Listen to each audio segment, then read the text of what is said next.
Hey, what's happening? It's Tuesday, and you know what that means? It's Tune Up Tuesday. And I'm Dietrich Wallace, and I hope to give you another lesson today that helps somebody and helps you help somebody else. The thing we're going to talk about today is the GPS. I think we all know what they are. You know, they kind of, when you're lost and you put in the address and they tell you where to go, how to get there, the quickest route, the safest route, either way it goes. But see, the thing about it is that's all put in by man. And ultimately that's limited and it can fail. But today we're going to talk about the real GPS, the global positioning system. What that means is that God made the earth and everything in it, and everything belongs to him. You know, in Psalms 118, we know that it's better to trust in the Lord than it is to put confidence in man. Oftentimes with all this technology that we have, we tend to depend on what we can do for ourselves rather than put our trust in God, who can do everything without fail. We're gonna go from Acts chapter 17, verses 26, mainly 26 through 28, but we're gonna start up around 24 to kind of give a little background on what I'm saying here. Now, I know that we all have abilities, we all have strengths that we can use, but ultimately we don't control everything, and everything that we have has been given to us from above. And we have to keep that perspective, because if we don't, we'll get too boastful or too prideful or too full of ourselves. But we need to understand that even though we can go where we want to go, that's what we think in our minds, somebody else decided how far we can go, and that's God. Well, let's go ahead and jump into it, and let's see what we find out and see what the Lord has to say about all this stuff. Verse 24 of Acts chapter 17. God that made the world and all things therein, seeing that he is Lord of heaven and earth, dwelleth not in temples made with hands. Well, let's stop right here. God is not confined to creation, but he is the creator, which simply tells us that he's above everything. He's not confined to our earthly buildings. He's not confined to the creation that we see every day. Let's go a little further. Verse 25. Neither is he worshipped with men's hands as though he needed anything.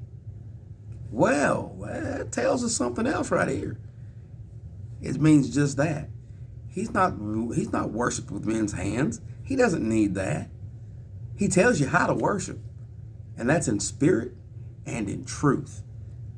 We know that's what he meant, because Jesus told the Samaritan woman that the Lord wants those to worship him in spirit and in truth, not with their hands.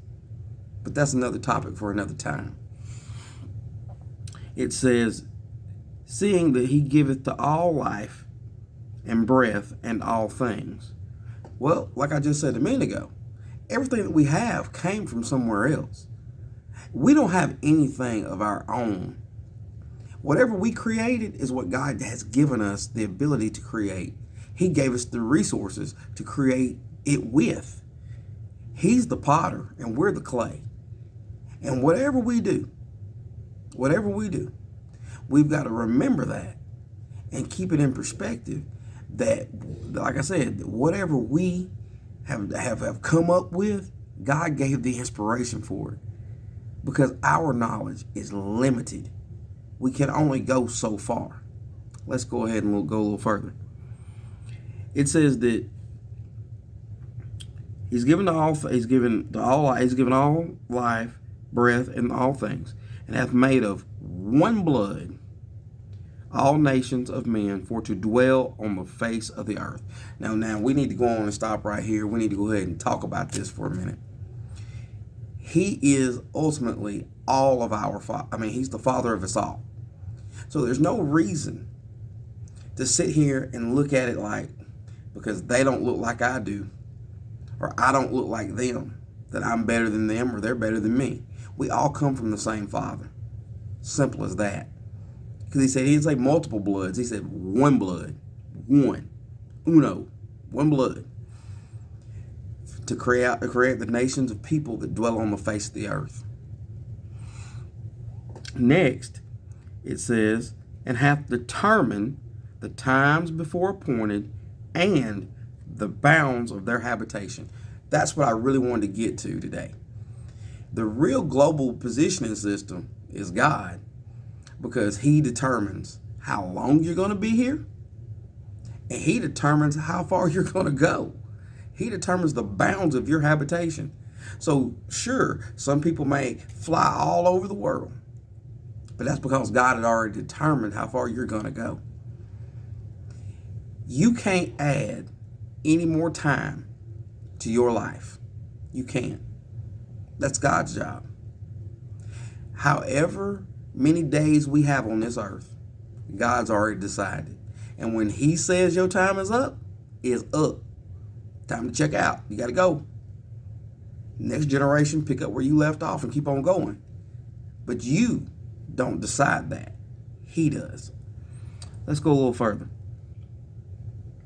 But that they should seek the Lord, if happily, or perhaps they might feel after him, which simply means they reach out for him, which is what we're all supposed to do. We're supposed to reach out for him, to find him. And we're going to find out why. It says that though he be not far from every one of us. The main separation that we deal with from God is not that he's away from us, it's that we walk away from him. God said he's never going to leave us nor forsake us. He's never made a promise that he didn't keep. He's not going to tell you something that he can't do. And whatever he says, it's going to be done. Let's go a little further.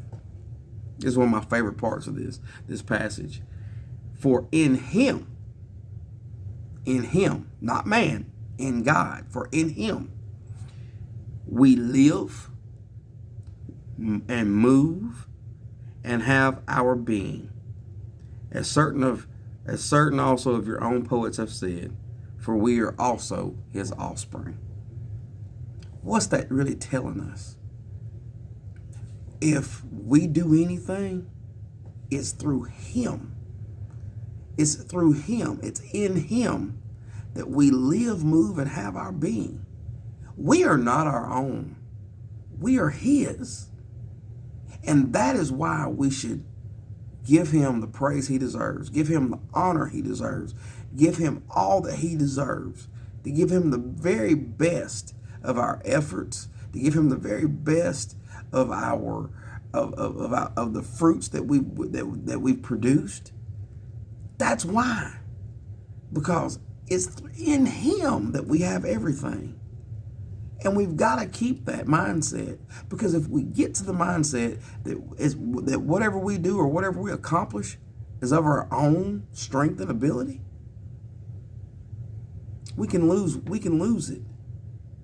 Because then we're putting ourselves above the Creator, and we can't do that.